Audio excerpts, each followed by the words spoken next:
Subscribe करिए job index को ताकि आपको गवर्नमेंट जॉब्स के रिगार्डिंग रेगुलर अपडेट्स मिलते रहें।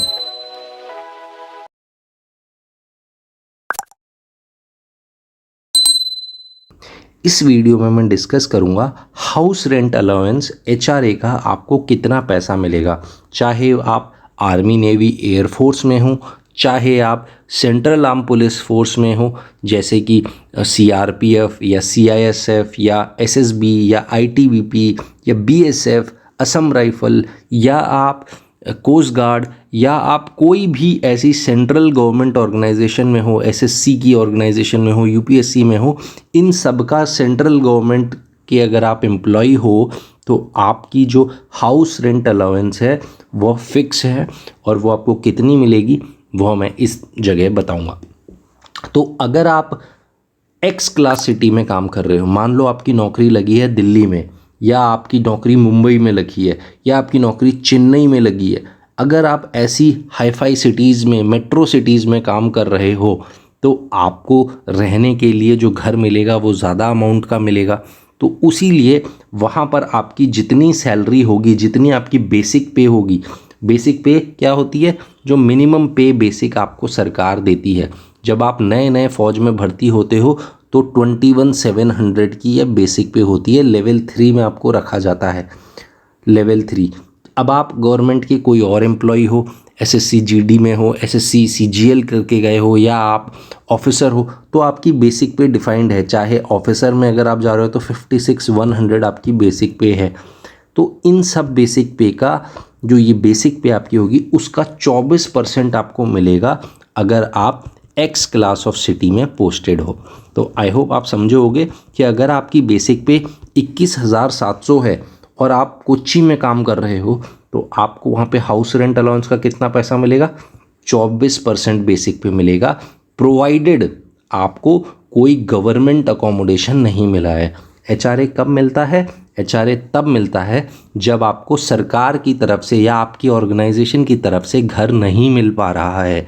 जिस जगह आप पोस्टेड हो वहाँ आपको या तो घर अवेलेबल नहीं है, या अवेलेबल है तो खाली कोई घर नहीं है और आपको घर मिल नहीं पा रहा है, तो आपको उस टाइम के लिए अपनी फैमिली को रखने के लिए हाउस रेंट अलाउंस दिया जाता है। अगर आप वाई क्लास ऑफ सिटी में पोस्टेड हो, वाई क्लास ऑफ सिटी कौन सी हो गई, जो थोड़ी मेट्रो सिटी से नीचे आती हैं, जैसे कि चंडीगढ़ हो गया, जैसे कि राजकोट हो गया, या कोटा हो गया, या मदुरई हो गया, या विशाखापट्टनम हो गया, या गुवाहाटी हो गया। तो ऐसी जगह में अगर आप पोस्टेड हो तो इनकी भी पूरी लिस्ट होती है। अगर आपको लिस्ट देखनी है आपकी सिटी के तो आपको ऑनलाइन वो लिस्ट मिल जाएगी, गूगल में आप वाई क्लास ऑफ सिटीज़ ढूंढ सकते हो। तो वहाँ पर आपको 16% बेसिक पे का पैसा मिलता है। अगर आपकी बेसिक पे 30,000 है तो उसका 16% कैलकुलेट करो, अगर आपकी बेसिक पे 60,000 है तो उसका 16% आपको हाउस रेंट अलाउंस का मिलता है। अगर आप इन दोनों क्लास ऑफ सिटीज़ में नहीं हैं और आप और भी छोटी सी रिमोट एरिया में हैं, जहाँ गांव, कस्बे, रूरल एरिया में कहीं पोस्टेड हैं, तो उधर आपको 8% बेसिक पे का मिलता है, क्योंकि वहाँ पर रहने के लिए जो घर मिलेगा वो भी बहुत सस्ता मिलेगा। तो वहाँ पर सरकार आपको 24% तो देगी नहीं बेसिक पे का, वहाँ पर आपको 8% बेसिक पे का मिलेगा अगर आप जेड क्लास ऑफ सिटी में। जेड क्लास ऑफ सिटी में कौन कौन से शहर आएंगे? जो एक्स और वाई में नहीं आ रहे वो जेड और जेड क्लास में आएंगे।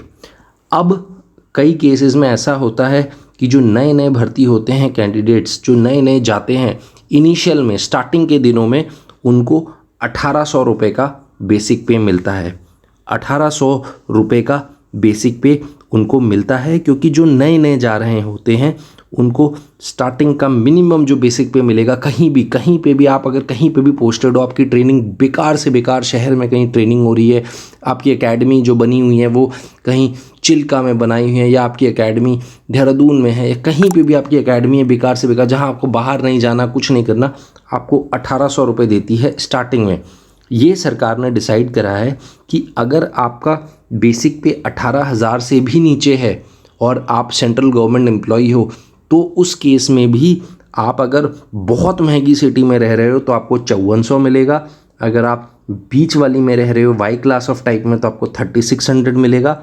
और अगर आप उससे जेड क्लास में रह रहे हो तो आपको 1800 मिलेगा। 1800 से कम नहीं मिलेगा, क्योंकि अगर कोई बंदा नया नया ज्वाइन करा है और उसको 18,000 रुपये उसकी सैलरी है, तो अगर मैं उसको 8% दूँ 18,000 का तो ये बहुत ही कम हो जाएगा, तो ये 1800 से भी कम हो जाएगा। तो इसीलिए एक स्लैब लगाया हुआ है सरकार ने कि आपको 1800, 3600 और 5400 से नीचे किसी भी बंदे को जिसकी सैलरी 18,000 से कम है बेसिक पे, उसके नहीं मिलेगा। मिनिमम इतना आपको मिलेगा, 30%, 20%, 10% अगर आपकी बेसिक पे 18,000 के आसपास है, और उससे ऊपर आपकी जितनी है फिर आपको उतना मिलेगा। अब एक और चीज़ इसमें है कि अगर आपका जो डियरनेस अलाउंस है, महंगाई भत्ता जो साल में 2 बार बढ़ता है, अगर आपका डियरनेस अलाउंस बढ़कर 25% को क्रॉस कर देता है, 25% से ऊपर चले जाता है, तो आपका HRA भी बढ़ जाएगा तीनों सिटी के रेट के हिसाब से। जो 24% था वो 27 हो जाएगा, जो 16 था वो 18 हो जाएगा, जो 8 था वो 9 हो जाएगा।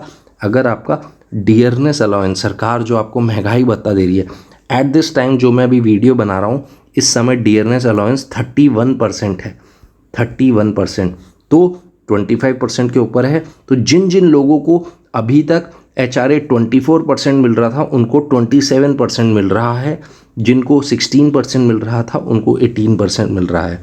फिर अगर ये DA 31% से बढ़ के 50% को भी क्रॉस कर देगा तो आपका जो HRA होगा वो 30%, 20% और 10% हो जाएगा। ऐसे आपका HRA भी इंक्रीज़ कर जाएगा अगर आपका महंगाई भत्ता 50% को क्रॉस कर देता है।